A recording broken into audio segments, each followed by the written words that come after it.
Springfield! It's home to a lot of people who are proud to be here.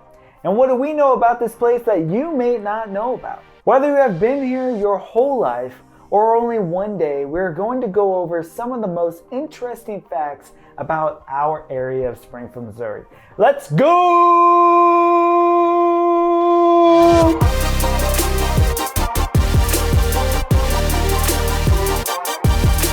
Hey everyone, my name is Jesse Weiser and I'm a local realtor in Springfield, Missouri.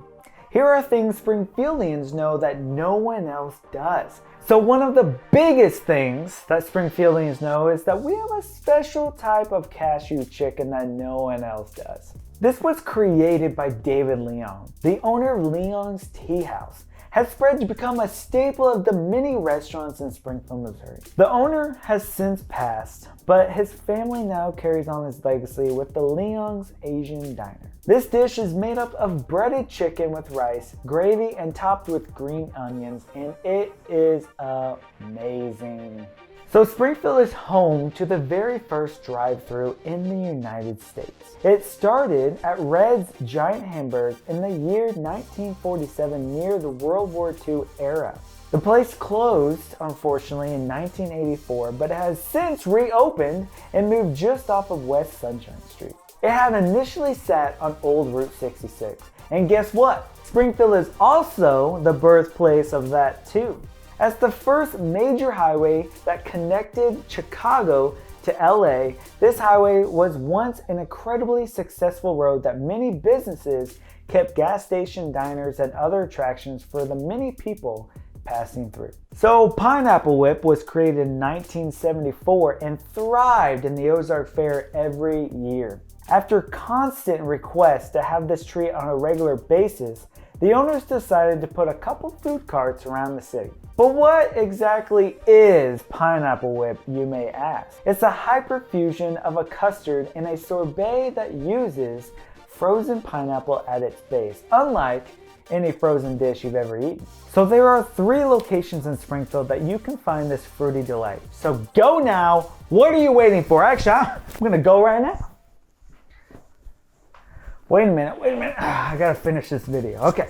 The Undergrounds of Springfield, also known as Springfield Underground, is a really surprising one, even for a lot of people who have lived here a long time. What some people don't know is that there are a lot of caves that run underneath the grounds. Companies have been storing merchandise in a surprisingly big portion of Springfield Undergrounds under the north side of the city. It takes up 3.2 million square feet of leasable space in a 60-degree environment. It's rumored that there is a cave that leads from Doling Park all the way to downtown. What they found is that the walking cave can only get you about 0.38 miles in before not being able to go any longer. However, water has been able to make it from the cave entrance all the way to downtown. So that could be why there is a little bit of confusion. You can also choose to tour the Jordan Creek Underground, which takes you through 3/4 of the mile stretch that runs beneath the street drains of downtown Springfield. It's a fascinating place that makes you look at Springfield completely different. So the tale goes on as tall as to say that the people that live in this cave are vampires. But I'll let you decide on the possibility of that one. Another tall tale centers around the Albino Farm. The rumors had a few different stories, one being that a crazy albino man would chase kids off the farm. Another being that the albinos were tortured in this area. Every Halloween, people would storm into this area because of the stories about the Albino Farm. This area, officially called Spring Farm now, was once a thriving and lovely house of the Sheedies. After the fire, the place now sits in the ruin in northern Springfield. And if you didn't know, KY3 is our beloved news station here in Springfield.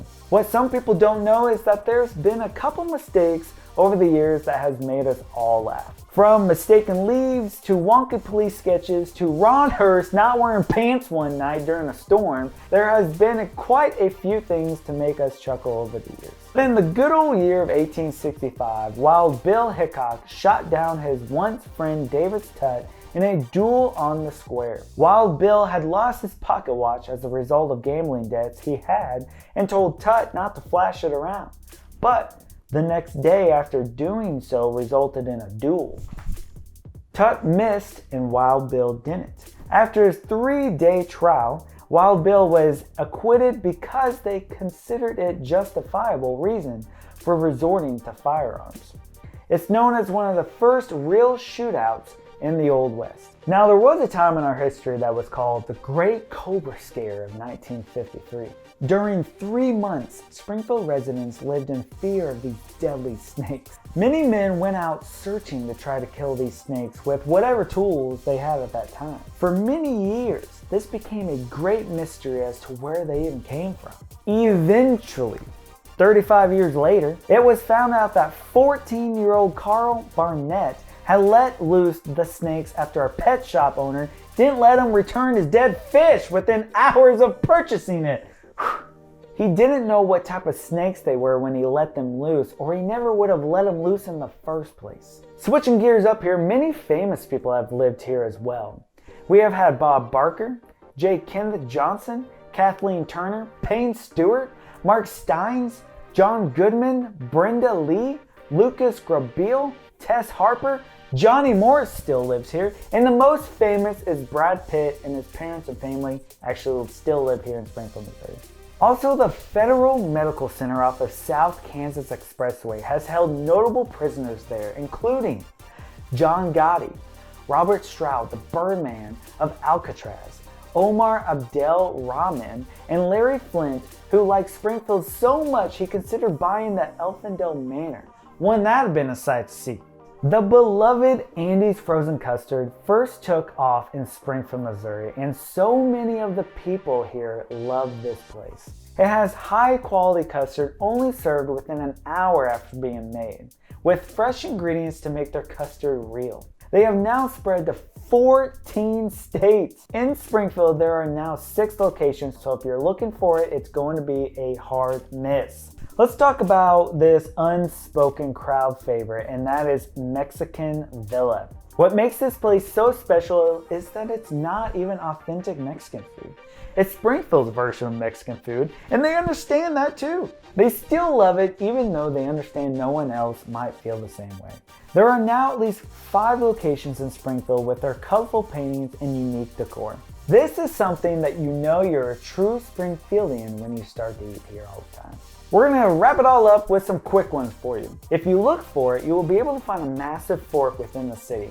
And elsewhere, you can find a statue that looks like a bunch of french fries spoiled onto a table. You may not know it yet, but you're only a few casseroles short to saying, "Oh, you're fine," or "Let me squeeze past you," if you know what I mean. 7 screen prints of Andy Warhol's Campbell soup cans went missing in April of 2016 from the Springfield Art Museum's collection. The FBI is offering a $25,000 reward for their recovery. Also, this road is pronounced Carney. You're going to want to know this so you don't look ridiculous. Also, Springfieldians know how to not drive. We can't put this on here. So was there anything that I missed? Drop it in the comments and let me know. If you want to know more information about Springfield, make sure you click this playlist right here. If you want to connect, click below.